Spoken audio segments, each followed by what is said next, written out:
Assalamualaikum warahmatullahi wabarakatuh. Alhamdulillah, alhamdulillahilladzi hadana lihadza wa ma kunna linahtadiya laula an hadana Allah wa asyhadu an la ilaha illallah wahdahu la syarikalah wa asyhadu anna Muhammadan abduhu wa rasuluh. Allahumma salli ala Muhammad wa ala alihi wa ashabihi ajmain. اللهم أرنا الحق حقا وارزقنا اتباعه وأرنا الباطل باطلا وارزقنا اجتنابه اللهم إنا نسألك الهدى والتقى والعفاف والغنى لا إله إلا أنت سبحانك إنا كنا من الظالمين اللهم بارك لنا في أوقاتنا وفي علمنا وفي رزقنا وفي أموالنا وفي أوقاتنا وفي حياتنا في الدنيا والآخرة ربنا زدنا علما نافعا مباركا ولا حول ولا قوة إلا بالله العلي العظيم. Alhamdulillah, hadirin dan hadirat yang dirahmati Allah, pertama sekali marilah kita memanjatkan kesyukuran kepada Allah Subhanahu wa taala kerana dengan limpah kurnia-Nya serta taufik dan hidayah yang Allah Taala kurniakan kepada kita, dapat kita bersama-sama sekali lagi pada pagi yang mulia ini untuk kita meneruskan pengajian dan perbincangan kita. Alhamdulillah, pada pertemuan kita yang lalu telah kita masuk dalam perbincangan mengenai tuntutan atau galakkan seseorang itu untuk bersedekah ataupun hak di dalam harta yang wajib kita tunaikan. Dan kita telah sampai ke muka surat berapa? 403. Jenis-jenis sedekah. Betul. Baik. Hari ini insya-Allah kita akan melanjutkan perbincangan. Apabila kita mengatakan bahawasanya di dalam harta kita ada hak, ada tanggungjawab dan tuntutan. Kita mengetahui bahawasanya antara lain apabila seseorang itu memiliki harta dan telah cukup nisab, telah cukup haul, nescaya wajib bagi beliau itu mengeluarkan zakat. Namun selain daripada zakat, apakah lagi tuntutan atau kewajipan seseorang itu terhadap harta yang dia miliki? Kalau kita renungkan, ada sebahagian tempat zakat itu bukanlah setakat zakat seperti mana yang telah kita kupaskan. Ada di sebahagian negara itu gaji bulanan kita juga diwajibkan untuk kita mengeluarkan zakat, di mana kita belum kupaskan mengenai zakat pendapatan. Adakah kita diwajibkan mengeluarkan zakat setiap kali seseorang itu mendapat gaji atau tidak? Kalau kita renungkan di sebahagian negara, termasuk di Malaysia katakan, mereka mewajibkan zakat pendapatan, di mana pada setiap bulan seseorang itu apabila mendapat gaji, maka mereka wajib mengeluarkan zakat. Perkara ini belum dimulakan di Singapura. Tetapi saya tak rasa lama insya-Allah Singapura juga akan diketengahkan mungkin perkara tersebut. Cuma mungkin orang bertanya, kenapa kita nak kena keluarkan zakat sedangkan kita belum cukup haul, belum cukup nisab?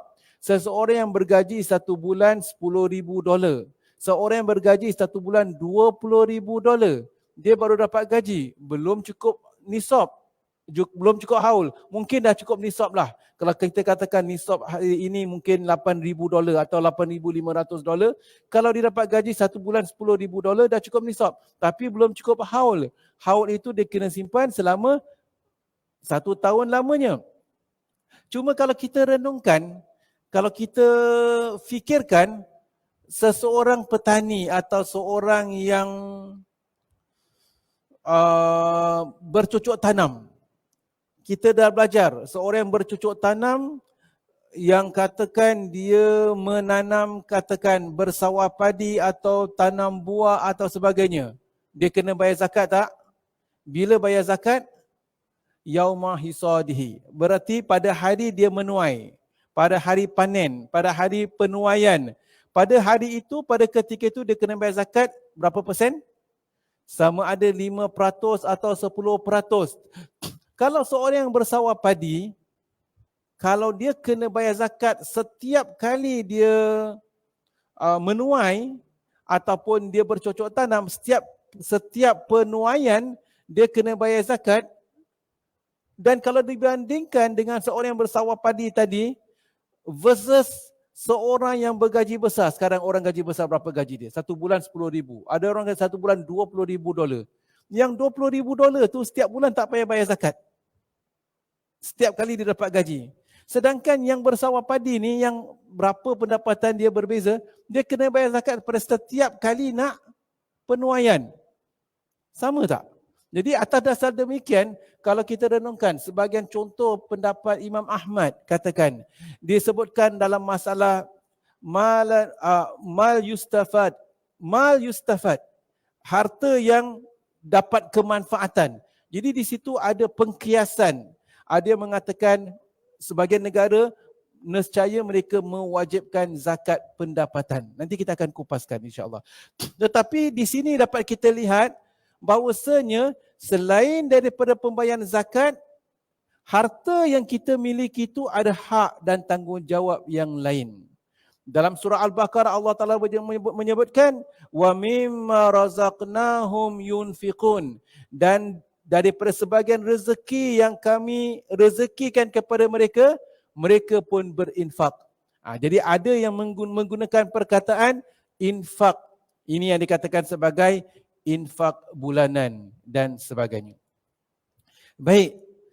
Di muka surat 403 Al-Imam Said Sabiq rahimahumullah membawakan perbincangan berterusan daripada tajuk hak-hak seseorang itu terhadap harta yang dia miliki.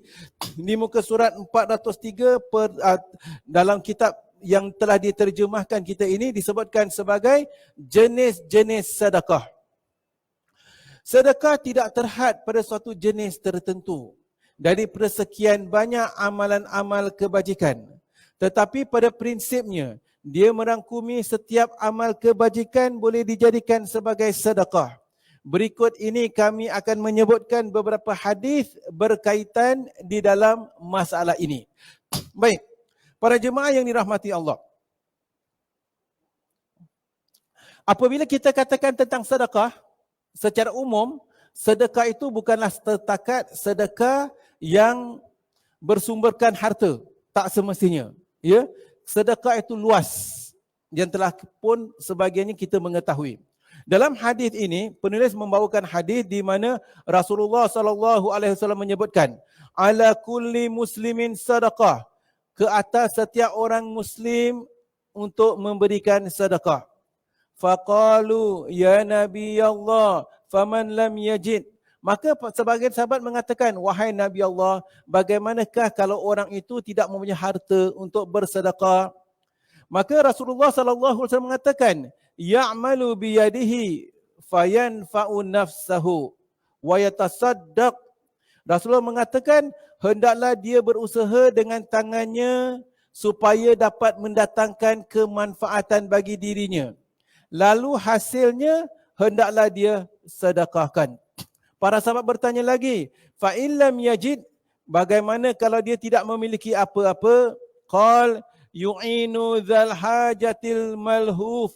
Rasulullah SAW mengatakan, hendaklah dia menolong orang yang memerlukan pertolongan dan bantuan. Para sahabat bertanya lagi, fa illam yajid, bagaimana kalau dia tidak berkemampuan juga? Maka Rasulullah mengatakan, fal ya'mal bil ma'rufi wa yumsik anisyirk fa innahu lahu sadaqah. Hendaklah beliau itu melakukan amal kebajikan, amal kebaikan, dan menahan diri daripada melakukan kemungkaran, maka itu juga dianggap sebagai sedekah. Jadi di sini para jemaah, pertama sekali, apabila kita katakan tentang sedekah, ketahuilah sedekah itu bukanlah setakat sedekah seseorang yang bersedekah dengan harta yang dia miliki. Rasulullah mengatakan, kalau dia tak mampu, maka lakukanlah apa jua perkara yang dia boleh lakukan dengan tangannya, kemudian dia bersedekah. Tak mampu juga, lakukan apa yang dia miliki. Tak mampu juga, lakukan amal kebaikan, lakukan amalan soleh dan usaha untuk halang diri daripada melakukan kemungkaran. Usaha untuk menghalang diri daripada melakukan dosa. Itu juga salah satu bentuk sedekah. Jadi secara umum, sedekah itu bukanlah setakat pembahagian harta, apa juga perkara yang boleh kita bantu walaupun dengan titik peluh kita. Itu juga sedekah. Ada orang ada masalah, kita kasih a listening ear. Kadang-kadang sebagian orang tu dia ada masalah, sebagian orang suka diam, perap. Tak apalah, give me space, saya nak tenangkan diri saya. Alhamdulillah. Tetapi ada sebagian orang pula apabila dia ada masalah, dia nak luahkan. Nak luahkan kepada siapa? Seringkali suami tak suka dengar perkara remeh-temeh, perkara nitty-gritty tak suka dengar. Ini perkara kadang-kadang panjang cerita, berbagai jenis lah. Jadi kadang-kadang ada teman dia nak luahkan, setakat nak luahkan perasaan. Kita ni pula memang tak ada kerja sepenuh masa. Duduk rumah pun dah kemas, dah masak, duduk tak tahu apa nak. Okeylah, awak ceritalah saya dengar. Oh gitu. Orang tu tenang, dapat luahkan. Kasih listening ear saja. Jangan tokok tambah. Sebab kadang-kadang orang, tak semua orang ada skill untuk kasih listening ear. Ada orang dah habis belum? Dah. Ni kadang-kadang tak sabar. Lelaki kurang sabar, kurang ada kesabaran. Jadi tak semua orang dapat dengar cerita setengah jam, dengar cerita. Awak cerita shortcut boleh tak? Tetapi kalau kita mampu kasih listening ear, lepas tu alhamdulillah. Oh, baru saya tahu. Jadi orang tu dapat ketenangan lah. Ada orang yang memahaminya. Itu juga salah satu jenis sedekah yang dapat kita berikan kepada seseorang. Dalam sebuah hadis yang lain pula, Rasulullah sallallahu alaihi wasallam menyebutkan, kita sedang bincangkan tentang jenis-jenis sedekah. Seringkali kita katakan, awak tak nak sedekah? Mana ada duit? Atau awak tak nak sedekah? Hari-hari saya dah bersedekah. Sedekah itu bukan setakat sedekah dengan mengorbankan harta. Ada jenis sedekah yang lain. Dalam sebuah hadis yang lain, di muka surat 404, penulis membawakan hadis Rasulullah sallallahu alaihi wasallam menyebutkan, kullu nafsin kutiba 'alaiha sadaqatu kulla yaumin tala'at fihi syams. Rasulullah menyebutkan dalam sebuah hadis, setiap manusia pada setiap hari hendaklah dia itu bersedekah. Pada setiap hari di mana terbitnya matahari, hendaklah dia itu bersedekah. Rasulullah katakan, hendaklah kita bersedekah setiap hari. Saya nak tanya, semalam kita ada sedekah tak? Kemarin ada sedekah tak? Kemarin lagi ada sedekah tak? Setiap hari di mana matahari terbit, hendaklah orang itu bersedekah.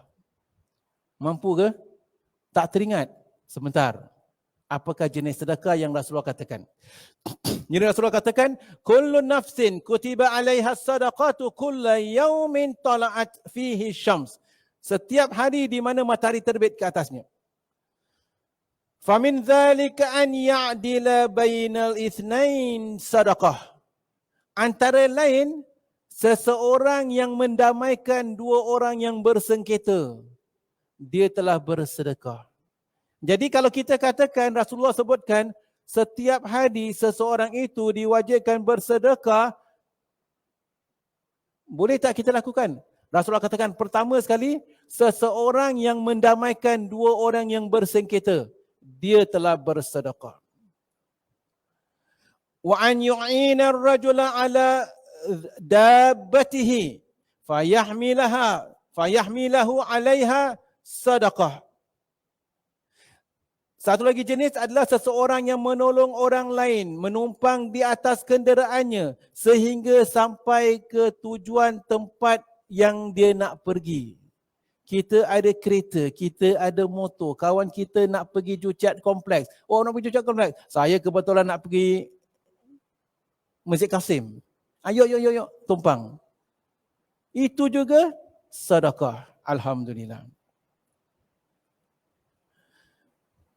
Wa yarfa'a mata'ahu 'alaiha sadaqah. Dan seseorang lagi yang tolong mengangkat barang-barangnya, diangkat untuk dibawa ke atas kenderaannya juga adalah sedekah. Ya wa yumitul adza 'anni tariq sedekah. Satu lagi jenis sedekah adalah seseorang yang sedang jalan lalu nampak ada sesuatu kerosakan atau ada sesuatu yang boleh membahayakan orang lain, diangkat, letak tepi supaya orang tak terkena bahan tersebut. Kekotoran ke, duri ke, kaca ke, diangkat. Itu juga salah satu jenis sedekah. Wal kalimatu thayyibatu sadaqah. Berkata-kata dengan kalimah thayyib, berkata-kata dengan perkataan yang baik, menggunakan kata-kata yang baik, itu juga adalah sedekah. Wa kullu khutwatin yamshi ila salati sadaqah. Dan setiap langkah yang kita jalan untuk pergi untuk menunaikan solat, itu juga sedekah. Boleh tak? Tadi asalnya kita katakan setiap hari nak kena sedekah, mampu ke? Takut terlupa, takut tak berkesempatan masuk duit dalam tabung. Oh, itu awak sangka sedekah itu hanya masukkan duit dalam tabung. Sedekah bukan hanya demikian. Rasulullah SAW katakan apa dalam hadis ini? Maka antara lain, kita mendamaikan dua orang yang bersengketa. Sedekah. Bahkan itu antara amalan-amalan yang baik untuk mendamaikan dua orang yang sedang bergaduh. Mendamaikan dua orang yang bersengketa. Pernah tak kita usaha dan mendamaikan dua orang yang bersengketa? Pernah tak? Kalau pernah, alhamdulillah. Kita telah lakukan salah satu jenis sedekah yang Rasulullah sebutkan dalam hadis. Atau kita sebaliknya pula. Kita menjadi batu api sehingga dua orang bersengketa. Pernah tak? Orang ni kita cakap begini, orang itu cakap begitu, kerana kata-kata mulut kita, dia bergaduh. Itu dinamakan sebagai apa dia? Mengadu domba. Kita juga salah seorang yang ada disebutkan dalam hadis tentang mengadu domba, antara dosa yang besar. Mengadu domba. Dengan orang ni kita cakap lain, kita ngadu-ngadu, cerita-cerita dengan dia. Kau tahu gitu. Dengan orang ni pula cerita, melaga-lagakan orang. Disebab kata-kata kita, orang itu bergaduh. Sebab itu para jemaah yang dirahmati Allah, kadang-kala walaupun kita tahu sebahagian perkara, tak perlu cakap lebih baik. Agak-agak kalau aku cakap ini, dia bergaduh, suami isteri gaduh, jangan cakap lagi baik. Kadang-kala berhati-hati. Ke mulut kita. Nampak suami dia macam gitu. Oh, ni hari smart gitu. Kita jumpa kawan kita tu, aku dengar kau suami kau sekarang ni semenjak ni jalan ke sana macam pakai dah tukar baju, dah smart sekarang, smart mamat. Jalan pun dah tak. Apa faedahnya? Ada faedah tak? Tak ada. Sebelum kita nak mengadu domba, sebelum nak sampaikan cerita kepada seseorang, sama ada isteri dia ke, si fulan, tanya, apa matlamatnya? Apa faedahnya? Ada tak kemungkinan dengan kita ceritakan perkara ini, dia akan bergaduh? Kemungkinan boleh berlaku. Jangan cerita. Tak perlu cerita. Kadang-kala kita kena lihat, kita kena nilai tara. Apa yang kita nak lakukan tu baik ke tidak. Kalau kita nak mendamaikan orang, sehingga dalam hadis ada disebutkan, kalau kita nak damaikan orang, sampai maaf kata kita berbohong sedikit pun dimaafkan, dibolehkan. Dua orang sedang bersengketa. Kita pergi ke A, seperti mana yang pernah saya sebutkan lah. Kita cakap, aku dengan B tu, waktu aku dengan B tu, B cakap baik tentang kau. Mana ada B? Tak, betul. B tu jangan, sebenarnya dia tu niat baik dengan kau. Kita pergi kat B, kita cakap baik pasal A pula. Jadi dua-dua hati lembut. Kadang-kala perkara yang kita cakap tu tak wujud. Bohong. Bohong yang dimaafkan. Dalam kitab Riyadhus Shalihin ada disebutkan 3 jenis bohong yang dimaafkan.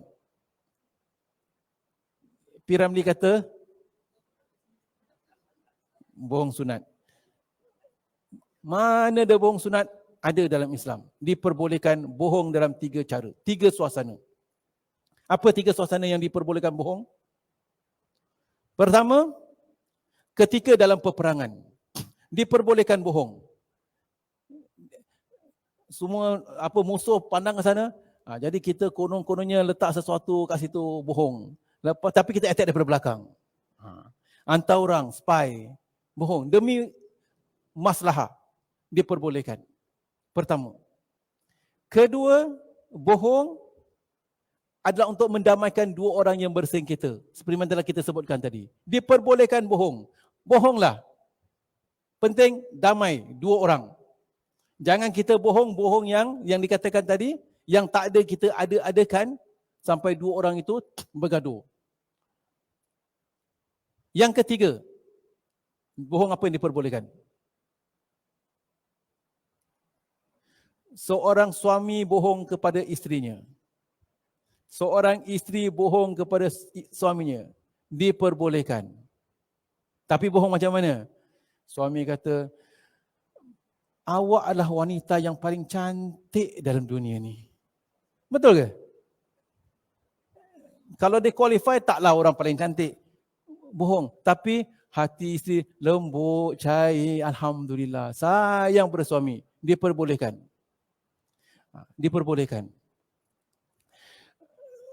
Suami tengah marah-marah, isteri kata, abang tak perlu bimbang bang. Walaupun abang boncit ke, walaupun abang begini ke, tapi di hati saya abanglah lelaki yang paling handsome. Lelaki yang paling sekali pandang saya, pagi malam saya terkenangkan abang. Abang pergi kerja, saya keluar rumah saja saya dah rindu bang. Masya Allah. Lembut tak hati suami? Alhamdulillah. Ada tak bohong demikian?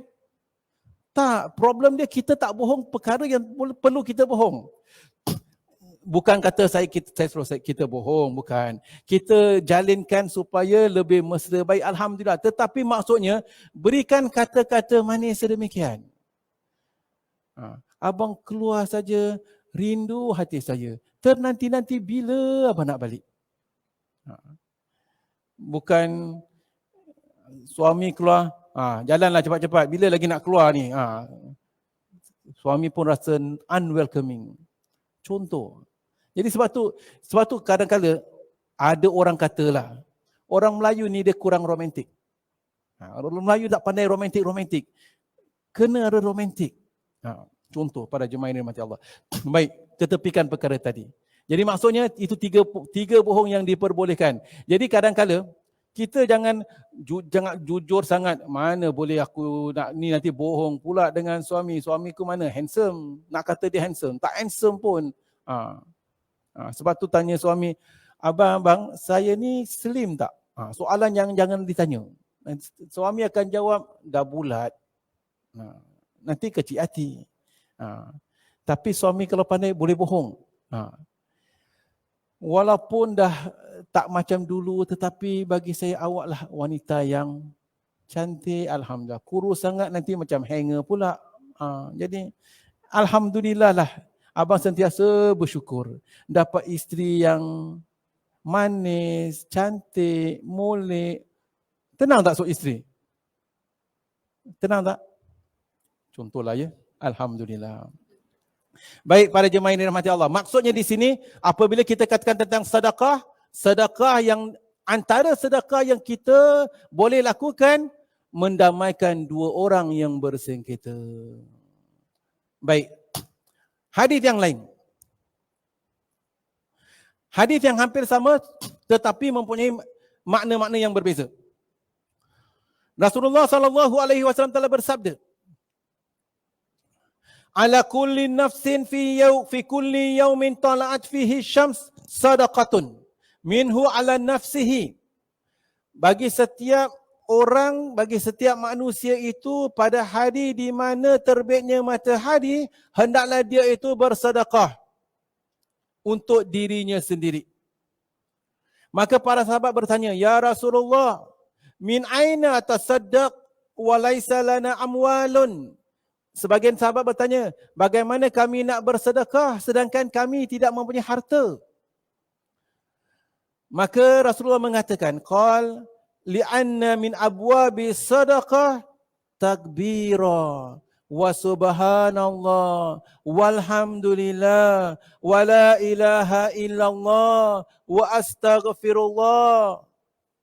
Ketahuilah, di antara sedekah, pintu-pintu sedekah adalah dengan bertakbir Allahu Akbar, dengan bertasbih subhanallah, dengan bertahmid walhamdulillah, dengan bertahlil la ilaha illallah. Ini semua adalah sedekah. Wa astaghfirullah, dengan kita beristighfar, mohon pengampunan Allah, astaghfirullah. Ini sedekah ke atas diri kita sendiri. Setiap hari kita hendaklah bersedekah ke atas diri kita sendiri. Maka setiap hari perbanyakkanlah baca subhanallah walhamdulillah wala ilaha illallah huwallahu akbar astaghfirullah astaghfirullah. Perkara yang seringkali kita sebutkan juga. Tadi kita dalam perjalanan pergi Masjid Qasim, kita naik apa? Ya, naik apa? Naik bas. Alhamdulillah. Ada juga bas lagi ada naik MRT tak? Ada. Ada yang naik Grab? Ada. Ada yang naik motor? Ada yang naik kereta drive sendiri? Okay. Yang naik bas, naik MRT dalam perjalanan tadi daripada Tampines ke, daripada Bedok ke, apa kita buat dalam perjalanan tadi? Ya? Yang naik bas dengan naik MRT tadi. Buat apa kakak? Tidur. Pasal penat ngantuk, alhamdulillah dapat manfaatkan tidur. Lagi apa yang lain? Selawat, Masya Allah. Dalam sepanjang perjalanan daripada Tampines, Allahumma salli ala Muhammad, Allahumma salli ala Muhammad. Alhamdulillah. Lagi yang lain, akak-akak yang kat sana, tadi dalam perjalanan buat apa kat dalam bas ke dalam MRT? Baca kitab, ulang kaji. Masya Allah. Alhamdulillah, bagus. Alhamdulillah. Ada yang planning lepas ni nak masak apa, nak beli pasar, nak beli ikan apa. Alhamdulillah. Ada yang buka handphone dengar syarahan kuliah. Alhamdulillah. Bagus. Tapi tanpa kita sedari, apa yang kita buat tadi dalam perjalanan dari rumah ke masjid, naik MRT ke naik kenderaan awam, perkara yang sama juga kita buat minggu lalu. Perkara yang sama juga kita buat minggu yang sebelum lalu. Rutin. Kalau kita berselawat, alhamdulillah. Kalau kita ulang kaji pengajian, alhamdulillah. Tetapi kalau kita setakat khayal atau kita tengok social media, tengok social media, tengok apa fitnah-fitnah, berbagai-bagai berita lah. Dengar artis ni dah kahwin, dengar artis tu dah bercerai, dengar artis tu baru cerai, dengar artis tu bapak dia pun bercerai, anak dia baru kahwin, dengar macam-macam cerita. Perjalanan tadi kita wasted. Kawan kita berselawat sepanjang perjalanan dia berselawat, Masya Allah. Tetapi ramai di antara kita, kalau kita naik kenderaan awam, kita tengok ramai semua sibuk dengan handphone. Kita nak jadi termasuk seperti mereka juga ke? Rugi. Pasal kita akan buat perkara yang sama juga, yang tengok handphone tu semalam pun dia tengok handphone. Kemarin pun dia tengok handphone, penat. Jiwa penat dan tak akan habis. Besok pun dia akan buat perkara yang sama. Rutin. Ubah. Sedekahlah untuk diri sendiri. Antara perkara yang kita boleh sedekahkan dalam perjalanan, subhanallah walhamdulillah wala ilaha illallah wallahu akbar. Sepanjang perjalanan kita bersedekah untuk diri kita dan sepanjang perjalanan kita dapat pahala yang berlimpah ruah, dan Rasulullah menyebutkan dalam sebuah hadis yang lain, la an aqula subhanallah walhamdulillah wala ilaha illallah wallahu akbar ahabbu ilayya mimma talat alaihi syams. Untuk aku berkata subhanallah walhamdulillah wala ilaha illallah wallahu akbar lebih aku sukai daripada apa yang terkena ke atasnya cahaya matahari. Nikmat. Nabi lebih suka ungkapan subhanallah walhamdulillah wala ilaha illallah wallahu akbar lebih disukai daripada apa yang terkena cahaya matahari. Semua di atas permukaan bumi kena cahaya matahari. Itu baru satu set. Dalam perjalanan daripada Tampines ke Masjid Qasim, berapa kali dapat baca subhanallah walhamdulillah wala ilaha illallah. Ubah. Begitu juga mereka yang pergi kerja. Sepanjang perjalanan, hari-hari, dia buat perkara rutin sama juga. Cerita tak akan habis. Hari-hari, newsfeed akan keluar. Non-stop. Tak dapat pahala. Kadang-kadang dosa. Cerita hal orang. Memenatkan minda. Tetapi, bersedekahlah untuk diri kita. Boleh tak? Ubah. Cuba ubah. Kemudian istighfar. Astaghfirullah, astaghfirullah, astaghfirullah. Basahi hati kita, sirami hati kita dengan zikrullah. Pohon yang perlu disirami air, maka segar megar. Maka siramilah hati kita dengan zikrullah. Pasal kita banyak dosa.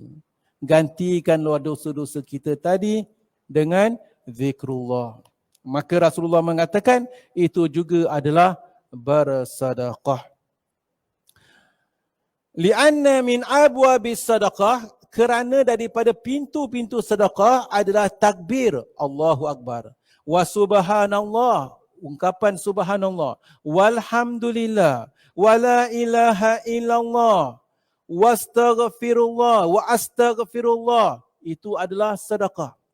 Wa ta'muru bil ma'rufi wa tanha 'anil munkar, dan ajak orang kepada kebaikan, cegah orang daripada melakukan kemungkaran. Wa ta'zilu syirq 'anit tariqin nas, wa ta'zilu syauka 'anit tariqin nas, angkat duri daripada perjalanan orang, daripada jalanan orang, angkat duri. Ini juga amalan yang baik pada Jumaat. Angkat duri itu, kita dalam perjalanan kadang-kala nampak sesuatu yang boleh mencederakan orang. Letak tepi. Sama ada duri ke, sama ada kaca ke, sama ada kulit pisang ke, sama ada apa sekalipun, sesuatu yang boleh mencederakan orang, menghalang orang daripada melalui lalu lintas tersebut. Ada dahan tumbang, kita angkat tepi, letak tepi. Jadikan satu kebiasaan, kalau kita lalu suatu tempat, ada perkara sedemikian, semampu kita, kita letak tepi. Ini antara sunnah yang Rasulullah SAW sebutkan. Dalam hadis yang lain, ada juga dikumpulkan oleh Al-Imam Nawawi rahimahullah dalam kitab Riyadhus Shalihin. Rasulullah mengatakan di dalam syurga ada seseorang yang bersenang-senang dalam syurga. Kerana apa? Amalannya ringkas, kecil saja. Ini dia. Dalam perjalanan ada azab atau syauk, ada duri atau sesuatu yang memudaratkan orang, dia letak tepi supaya orang lalu lalang. Alhamdulillah. Itu adalah sedekah. Wal azma wal hajar wa tahdil a'ma wa tusmi'ul asam awal abkam hatta yafqahatu dillu mustadilla ala hajatin lahu qad alimta makanaha. Jadi berbagai, antara lain Begitu juga membuang duri, tulang atau batu dari tengah jalan, memimpin orang buta, mengajarkan orang yang tuli atau bisu sehingga dia faham percakapan, menunjukkan jalan kepada orang yang menanyakan sesuatu keperluan yang kamu mengetahui tempatnya, berusaha sedaya upaya membantu orang yang malang dan yang perlukan pertolongan, dan menolong mengangkat barangan milik orang yang lemah. Kita tolong dengan sedaya upaya. Maka Rasulullah mengatakan, kullu dzalika min abwabis sadaqah. Itu semua adalah daripada pintu-pintu sedekah. Minka ala nafsik. Daripada kalian untuk diri kalian. Walaka fi jima'i zaujatika ajar. Sehinggalah Nabi sebutkan, seseorang yang meniduri isterinya pun sedekah, pun dapat pahala. Subhanallah. Contohlah ya. Jadi setiap hari hendaklah kita cari peluang-peluang sedekah. Apa juga yang telah kita sebutkan tadi, paling tidak yang paling mudah yang kita boleh lakukan tanpa perlu kekuatan, Subhanallah walhamdulillah wala ilaha illallah wallahu akbar. Istighfar, astaghfirullah, astaghfirullah, astaghfirullah. Daripada Bedok naik bas 25 sampai sini. Kalau kita sebutkan astaghfirullah, berapa kali dapat sebutkan? Berapa agak? 30 kali ada? Ya? Bus stop red light dia 30 kali dapat. Mungkin 100 kali. Mungkin 300 kali. Mungkin 500 kali. Astaghfirullah, Yang drive, sambil drive, astaghfirullah, astaghfirullah, subhanallah, walhamdulillah, wala ilaha illallah, wallahu akbar. Kalau waktu news nak buka radio, okeylah. Selain daripada news, kadang-kadang bingit. Radio berceloteh, tutup sudahlah. Istighfar lagi bagus. Kita bersedekah untuk jiwa kita, hati kita. Ubah, adjust sikit, adjust. Sambil masak, astaghfirullah, astaghfirullah, la ilaha illallah, la ilaha illallah. Masa berharga. Kill apa? Kill 2 birds with 1 stone. Betul tak? Sebab tu orang kata ada teka-teki. Kenapa banyak burung mati? Pasal asyik kena kill 2 birds with 1 stone. Baik para jemaah. Selanjutnya menurut menurut riwayat Imam Muslim pula hadis yang lain. Jadi sedekah tu bukan setakat harta ya. Cakap bab sedekah harta saja bukan. Ada banyak lagi jenis sedekah. Mengajak orang kepada kebaikan, cegah orang daripada melakukan kemungkaran, sedekah. Qalu ya Rasulullah.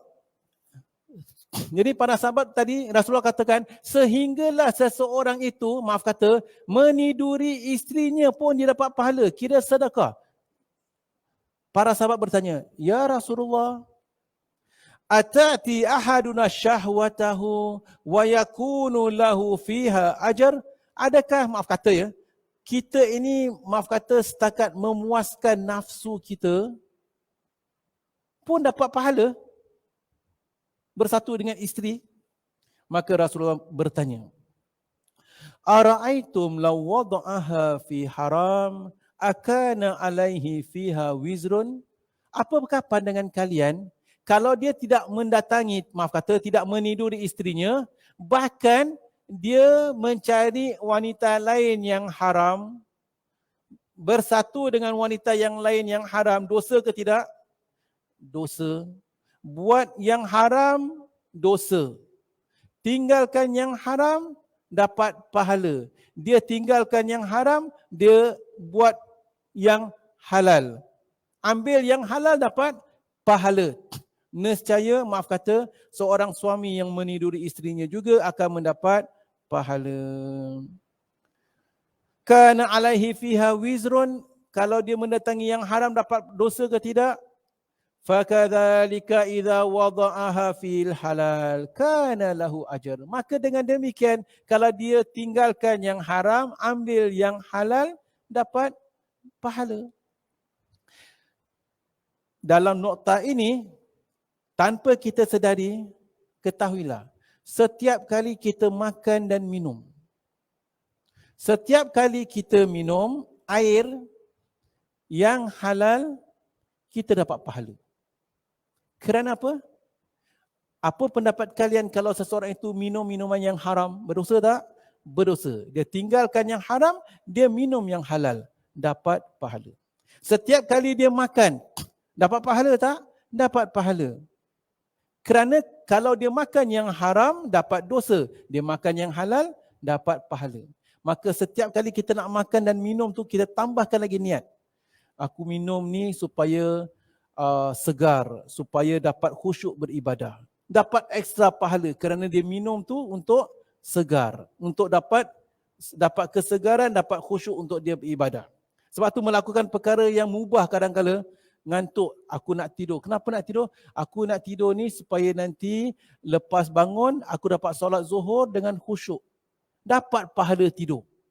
Sebab itu tidur orang yang berilmu lebih baik daripada ibadah orang yang jahil. Kenapa? Tidur orang yang berilmu. Hari ini dah tak ada apa-apa, pukul 10 malam aku nak tidur. Tidur awal tidur ni hari? Ya, aku nak tidur awal supaya dapat bangun subuh nanti. Sepanjang dia tidur tu dapat pahala kerana dia tidur awal untuk bangun subuh. Dia tidur awal walau pada hujung minggu, tidur awal supaya tak nak lewat subuh. Atau supaya dapat solat subuh pada awal waktu. Apatah lagi kalau dia nak niat untuk solat tahajud. Sepanjang tidurnya tadi, dia beribadah. Subhanallah.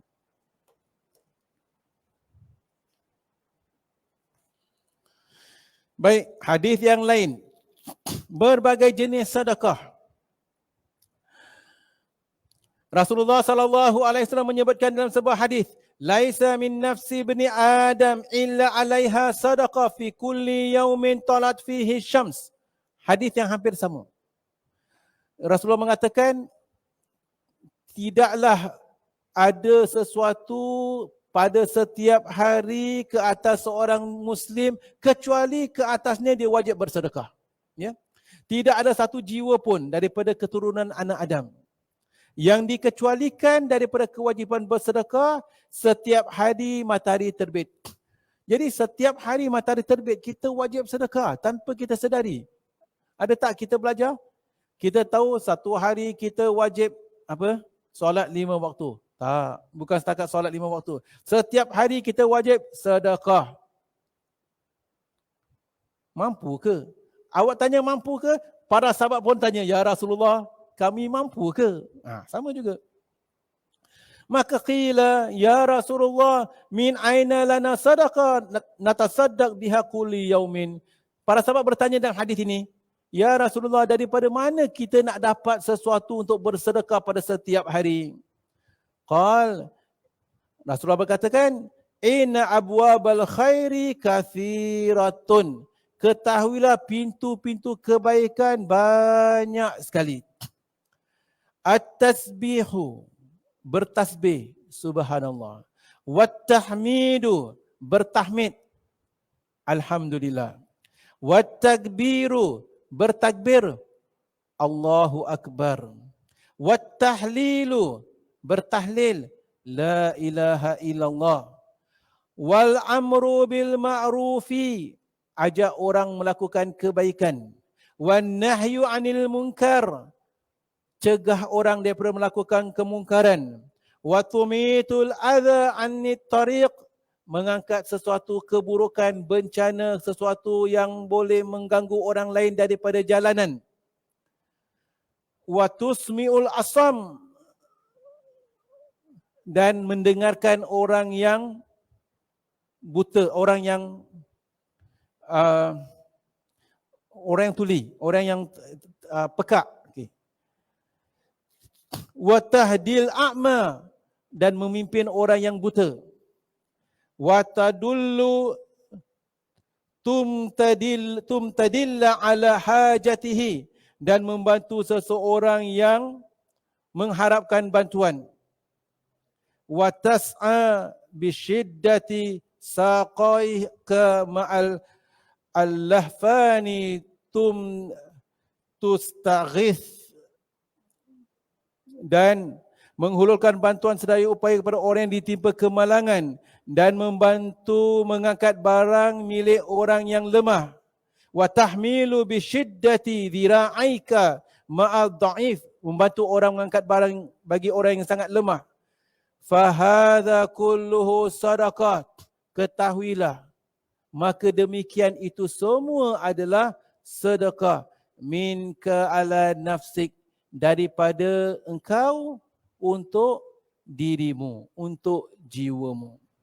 Jadi contoh para jemaah yang dirahmati Allah, itu semua adalah sedekah, tunaikan untuk diri kita. Hadis yang hampir sama makna, tetapi banyak jalan khairat kebajikan. Membantu orang, semua adalah sedekah. Untuk siapa? Bukan untuk orang lain, untuk diri kita. Kadang-kadang kita tak jumpa orang buta, tak jumpa orang yang pekak, tak jumpa orang, tetapi sebenarnya saya katakan yang paling mudah apa? At-tasbih, subhanallah. At-tahmid, alhamdulillah. At-tahlil, la ilaha illallah. At-takbir, Allahu akbar. Subhanallah walhamdulillah wa la ilaha illallah wallahu akbar. Dalam riwayat yang lain disebutkan, wa tabassumuka fi wajhi akhika sadaqah, dan ketahuilah kalian bersenyum dengan saudara kalian adalah sedekah. Wa imatuka al-hajar wa syauka wal azma an tariqin nas sadaqah, dan kalian membuang, mengenetepikan batu, duri atau tulang dari tengah jalan orang yang menjadi tempat lalu-laluan orang, lalu-lalang orang adalah sedekah.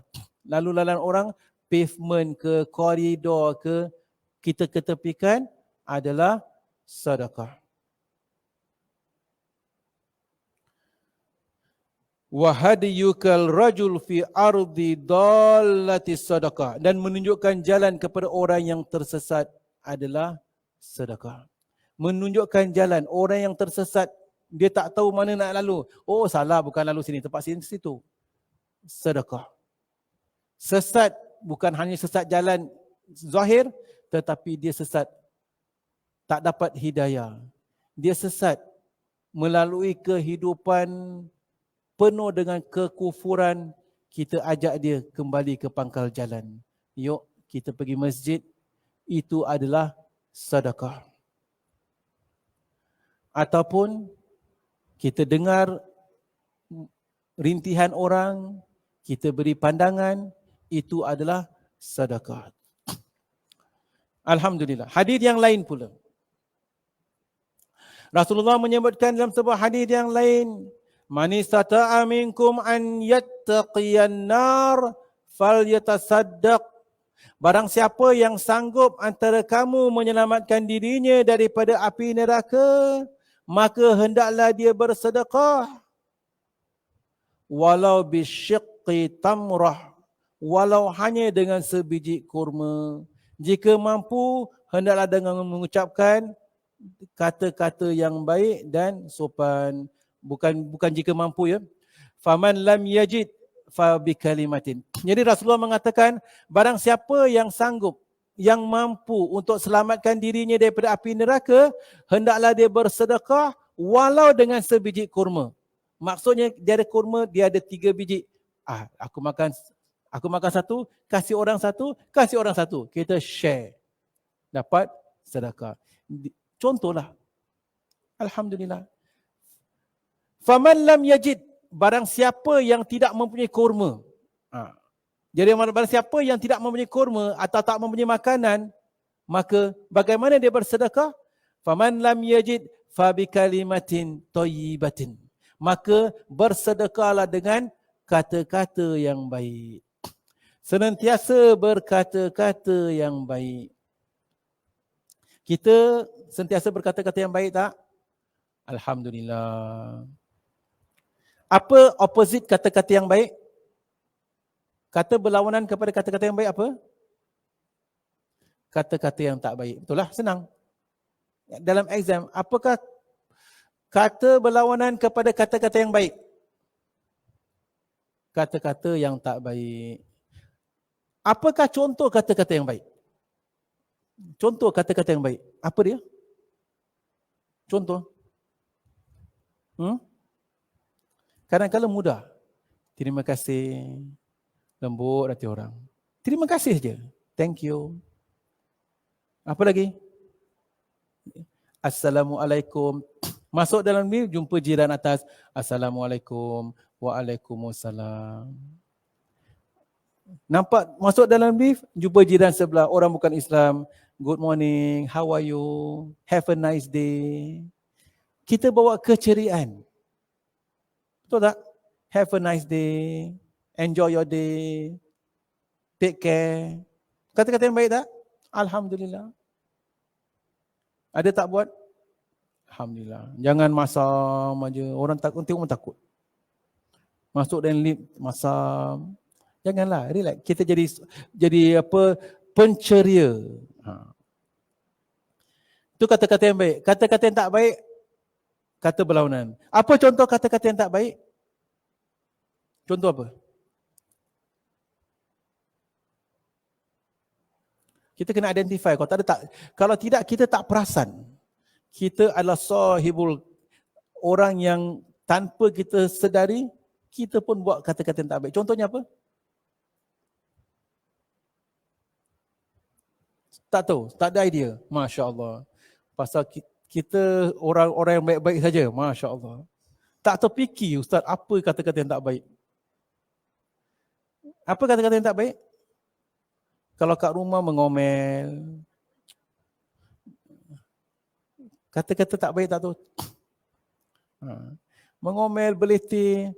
Orang tua ni dah kata berkali-kali tuala ni kalau dah mandi tu letak atas lah. Gantung, campak sana, campak sini. Cik hati orang tua tu ya.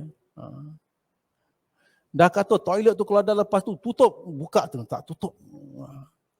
Contohlah, apa saja kata-kata yang boleh mengecilkan hati orang. Kadang-kadang tak payah kata-kata apa. Suami panggil yang tak ada cakap dia. Apa lagi? Oh dah tak ada, tak jadi, tak ada apa-apa. Udah tak ada apa-apa, tak jadi. Dalam hati dia dah terguris. Kecil hati.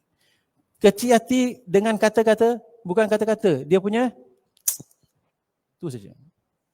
Nak kasih orang kecil hati, nak kasih orang sedih, tak payah cakap. Tu kan? Dah. Oh. Tak nak susahkan isteri, tak apalah. Nanti saya ambil sendiri. Betul tak? Bagi mereka yang selagi mana masih ada suami, bagi mereka yang masih ada ibu, bagi mereka yang masih ada ayah, cuba jangan kecilkan hati. Walau setakat nak apa lagi? Nak apa lagi? Lagi tu yang berarti tak habis-habis. Ni dia. Ya, jadi berkata-kata demikian. Tak ada sesuatu, hendaklah dia bersedekah dengan kalimatin thayyibatin. Ya.